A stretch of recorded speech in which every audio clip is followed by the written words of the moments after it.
สำหรับนักปฏิบัติทั้งหลายหรือว่าคนบำเพ็ญความดีอันนี้เป็นแค่สื่อสมมติซื่อเฮาสิวางจิตแบบใดทั้งเบิดเฮาบ่ได้ปฏิบัติเพื่อให้ได้หยังให้เป็นหยังแล้วเฮาก็ทำดีบ่ได้ทำเพื่อสิให้ได้หยังให้เป็นหยังอีกบ่ให้ที่เฮาทำทุกอย่างนี่ไผสิเคารพนับถือหรือบ่เคารพนับถือก็เฮาก็บ่ได้ไปใส่ใจตรงนั้นอันถึงว่าให้วางใจทั้งเบิดนี่ถ้าว่างใจดุจดังแสงสว่างของดวงอาทิตย์ใดที่มันให้แสงสว่างเสมอกันบ่ว่าคนบ่ว่าสัตว์บ่ว่าผู้มีปัญญามากปัญญาน้อยปัญญาทึบก็แล้วแต่ความสว่างของแสงดวงอาทิตย์บ่ลำเอียงถ้าว่างใจดุจดังหรือว่าการให้ความรู้การให้ความรู้ก็ให้เสมอกันเบิดบ่ได้ลำเอียงบ่ได้ว่าเศรษฐีบ่ได้ว่าชาวนาบ่ได้ว่านักธุรกิจหรือข้าราชการบ่มี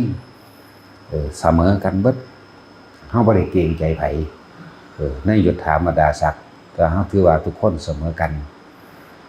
นั่นแหละจึงบอกว่าการแนะนำธรรมะนี่ให้ความจริงแต่ละคนไปนี่วางใจดุจดังว่าแสงสว่างแห่งดวงอาทิตย์เสมอกันเบิดเด้บ่ได้เกี่ยวบ่ฮู้จักหยังจักเม็ดเลยก็ซั่นพยายามอธิบาย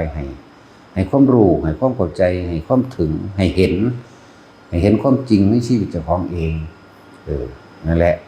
บ่จักหยังจักอย่างเลยก็ซั่นทุกข์ยากมาแบบใดก็ซั่นตรงนั้นบ่ได้แม่นปัญหารวยมากก็ว่าเฮาสิไปเว้าอกเอาใจบ่มีทาง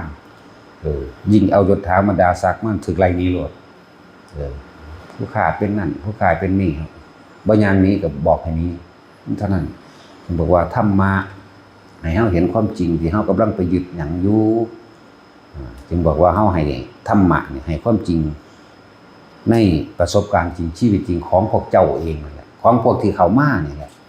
ให้เห็นความจริงของตัวเองเด้เลยเว้าเป็นกลางๆไปว่ากำลังยึดหยังกำลังติดหยังกำลังทุกข์กับเรื่องใดเนี่ยตัวนี้ต่างหากจึงบอกว่าเวลาเฮาแสดงธรรมมันสิว่างดุจดังว่าแสงสว่างแห่งดวงอาทิตย์ให้ความสว่างเสมอกันเบิดบ่มีฉันทะคติบ่มีความลำเอียงบ่มีข้อน้อมเอียงจะผู้ฟังแล้วสิเอาไปเฮ็ดจังไดแบบใดนั้นก็เป็นเรื่องของผู้นั้นเองต่างหากเนี่ยแผ่นดินวางใจดุจดังแผ่นดินบัดนี้ไผสิก้าวตู้วาลายไผสิเหี่ยวใจไผสิให้ค่าไผสิด้อยค่าแผ่นดินนั้นบ่ได้สะทกสะท้านสะเทือนหยังเด้อนี่ก็วางใจดุจดังแผ่นดินแนวทางการปฏิบัติก็ให้แนวเดียวกันบ่ได้ต่างจากกันเลยคืออากาศเป็นของกลางทุกคนมีสิทธิ์ใส่มันเบิดจมูกมีทุกคนวิธีแนะนำเฮาก็แนะนำในหลักเกณฑ์เดียวกันบ่แนะนำวิธีแปลกประหลาดขึ้นมาอีกเลยมีแต่อานาปานสติหรือลมหายใจนี่แหละข้อวัดปฏิบัติก็ให้ข้อเดียวกันก็คือลมหายใจเข้าออกจับจุดอารมณ์เนี่ยก็เป็นอันเดียวกันถึงว่าบ่มีความลำเอียงดอกนั่นบุคคลที่มาฝึกหัดมาปฏิบัติให้เห็นความจริงของตัวเองเด้บ่แม่นให้มาเห็นความจริงของอาจารย์ของหลวงพ่อบ่แม่นว่าให้มาพิสูจน์หลวงพ่อมาพิสูจน์ตัวเองเบิ่งเจ้าของเองกำลังทุกข์กับเรื่องใดกำลังพอใจกับเรื่องใดก็สร้างสุขกับเรื่องใดทุกข์กับเรื่องใดก็สร้างสุขกับเรื่องใดคือทุกข์กับเรื่องนั้นเนี่ยแล้วก็บอกจังซี่ตลอดทุกคนเสมอกันบ่มีความลำเอียงน้อมเอียงไปหาไผดอกแม้กระทั่งแม่ใจว่าล่ะแม่ละหังถึกด่ารู้นั่นเป็นจังไสล่ะจังซั่นแหละเสมอกันเบิดนั่นแหละความจริงก็เลยถ้าสิพูดถึงว่าวางจิตเป็นกลางเสมอภาคทั้งเบิดเลยทั้งคนและสัตว์จะมาเข้าใจว่าเฮาสิเข้าข้างผู้นั้นเข้าข้างผู้นี้เด้อนั่นแหละพวกอยู่ใกล้หังถึกด่าดูแต่ทนบ่ได้ก็ไปแต่เครียดหลายก็ให้ผูกคอตายเห็นบ่ล่ะก็จังซั่นนี่ก็บอกทางเด้แต่เครียดหลายก็ผูกคอตายแม่นบ่ล่ะแต่ซั่นก็กินขี้ดังให้เบิ่งแต่กินขี้ดังให้เบิ่งแล้วก็เครียดแห้งหลายบ่ยอมบ่เลิกบ่แล้ว เอาหาเสือกให้ผูกเขาตายซะและทุกอย่างให้เสมอกันเบิดบ่มีลำเอียงดอก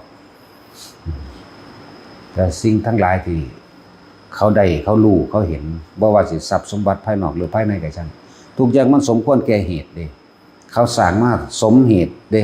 เขาสร้างเหตุเต็มเหตุเด้ผลจังไดมาเต็มผู้สร้างพอก็จ๊อกแก๊กๆนักนิดหน่อยก็อยากได้ซ้ำเขามันเป็นไปบ่ได้เพราะทำทั้งหลายย่อมเกิดแก่เหตุคือเจ้าของได้สร้างเองนั่นแหละทำก็เหมือนกันผู้ใดปฏิบัติมากทำให้บ่อยทำให้มากทำให้ชินผู้นั้นก็สิได้ย่านแหละผู้นั้นก็สิเห็นนั่นแหละเรียกว่าย่านก็เลยเห็นตัวเองนั่นแหละว่าแม่นย่านเห็นแนวนั้นแนวนี้อันผีอันเปรตอันสวรรค์นรกอีหยังดอกว่าแม่นอดีตอนาคตอีหยังดอกเห็นตัวเองในปัจจุบันขณะนี่แหละสิฮู้เท่าทันความคิดของเจ้าของเองเพราะละการปฏิบัติแนวปฏิบัติก็ให้ดุจดังอากาศเสมอกันเสมอกันเลยผู้ใดก็มีหูดังไปหายใจเอาเองเบิ่งดูน่ะสติบอกว่าให้ระลึกรู้ในลมหายใจเข้าออกเด้อเกิดแบบนั้นเด้อเป็นแบบนี้เด้อบัดนี้มันขึ้นอยู่กับผู้เจ้าของทำให้บ่อยทำให้มากทำให้ชินเลยบัดนี้ผู้ทำน้อยๆก็อยากได้เหมือนเขาบ่ว่าโลกบ่ว่าธรรมเด้อเหมือนกันทางโลกขยันซื่อสัตย์ประหยัดอดทนเฮ็ดด้วยความตั้งใจหรือมุ่งมั่นสู่จุดหมายมันก็ได้แบบทางโลกคือรวยคือมีเงินหรือได้สิ่งอันสมควรได้ตามเหตุและปัจจัยของเจ้าของเองเด้ธรรมก็คือกันขยันมีสติให้มากระลึกรู้บ่อยๆแน่มันก็ได้สมควรแก่ธรรมแก่เหตุของบุคคลผู้นั้นเด้ดังนั้นทุกคนต้องสร้างเหตุเฮ็ดซ้ำนึงสิเอาซ้ำเพิ่นขึ้นไปบ่ได้เพราะทุกอย่างนั่นน่ะขึ้นอยู่กับเฮาเองบ่ได้ขึ้นอยู่กับไผเด้อจึงบอกว่าธรรมะอันนี้ว่างจิตเป็นกลางเสมอภาคเบิดแต่ว่าแสงสว่างก็คือดวงอาทิตย์ให้ความสว่างกระจ่างแจ้งเสมอกันเห็นหงเสมอกันเห็นทางเสมอกันคำสอนกับดุจดังอากาศให้ความสุ่มเย็นเสมอกันบัดนี้การว่างจิตก็ว่างแบบดังแผ่นดินไผสิว่าเฮาหลายหรือดีก็ช่างมันบ่ได้สะทกสะเทือนอีหยังในแผ่นดินนี้ไผสิทมน้ำลายขาดถุยมันก็เป็นเรื่องของผู้นั้นไผสิยองว่าดินดีก็เป็นเรื่องของผู้นั้นคือกันนั่นแหละการว่างจิตให้มันเป็นเปรียบดุจดังว่าสายน้ำให้ความเย็นและอิ่มเสมอกันบ่ว่าเจ้าสิกินน้ำด้วยแก้วทองคำปังเพชรหรือเจ้าสิกินน้ำด้วยกระโปงมะพร้าวหรือเจ้าสิก้มดูดกินลงเอาเอง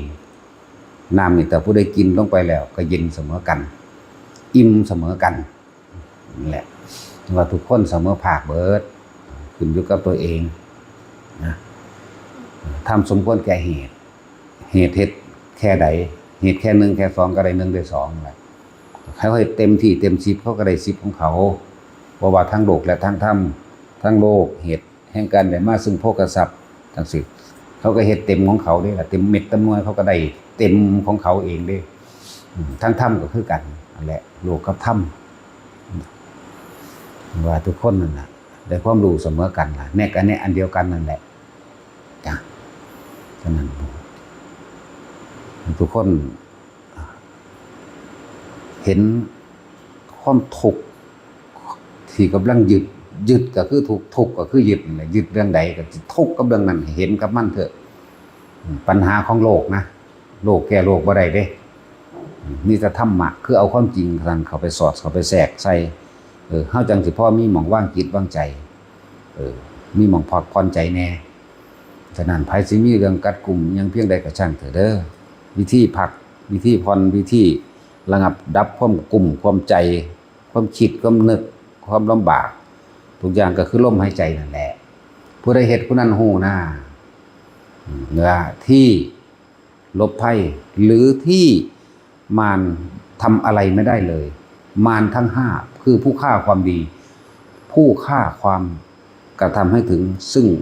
ที่สุดแห่งธรรมคือพ้นไปเลยคือนิพพานนั่นเองกิหมายถึงกิเลสมารทำอะไรไม่ได้กับบุคคลที่อยู่กับลมหายใจเข้าออกขะขันธมารบ่ว่าจะเป็นความเจ็บปวดไข้ไม่สบายยังก็แล้วแต่ก็ทำอะไรไม่ได้กับบุคคลที่อยู่ในลมหายใจเข้าออก มัจจุราชมารก็บ่อาจสามารถทำอันนำความตายมาสู่บุคคลเข้าสู่ลมหายใจได้จักบ่มัจจุราชมารอภิสังขารมารความคิดใดๆความปรุงแต่งใดๆก็ช่างถูกละออกทั้งเบิดเลยก็ไม่อาจสามารถทำอันตรายใดได้กับบุคคลที่รู้อยู่กับลมหายใจนะบ่มีความคิดนึกปรุงแต่งเด้เทวบุตรมารก็ทำอะไรไม่ได้กับบุคคลที่อยู่ในลมหายใจนั่นแหละที่ลบภัยที่ดีที่สุดก็คือลมหายใจที่มารตามไม่ถึงก็คือลมหายใจและที่สำคัญที่กรรมทั้งหลายทั้งสิ้นทั้งปวงทั้งกุศลกรรมหรืออกุศลกรรมทำอะไรไม่ได้เลยก็คือลมหายใจทุกคนหมั่นใจนี่ในอานาปานสติเป็นผู้มีสติรู้อยู่กับหายใจเข้าหายใจออกหายใจเข้าหายใจออกอยู่แค่นี้จิตไม่มีที่ตั้งไม่มีความคิดไม่มีความนึกเพราะไม่มีวัตถุอันไปเป็นที่ตั้งเวทนาคือความรู้สึกพอใจและไม่พอใจย่อมเกิดขึ้นไม่ได้วิญญาณเกิดไม่ได้บ่มีตัวรองรับพบดับไปกรรมสิ้นไปนั่นแหละนิพพานเป็นแบบนั้นไม่มีความรู้สึกใดๆเนี่ยพอใจก็ไม่มีไม่พอใจก็ไม่มีว่างซึ่งเป็นความหมายที่มันเหนือกับโลกว่าง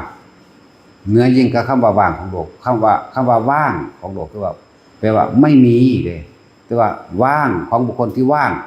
ของบุคคลที่ว่างมีทุกอย่างแต่ไม่มีสักอย่างเข้าใจบ่ล่ะมีทุกอย่างแต่ไม่เข้าไปเป็นผู้มีผู้เป็นในนั้นเนี่ยเพราะหยังเพราะลมหายใจ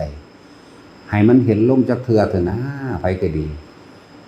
ให้มันเห็นเถอะนะว่างไปเบิดนะนั่นแหละจังว่าขึ้นอยู่กับเจ้าของเฮ็ดเองเด้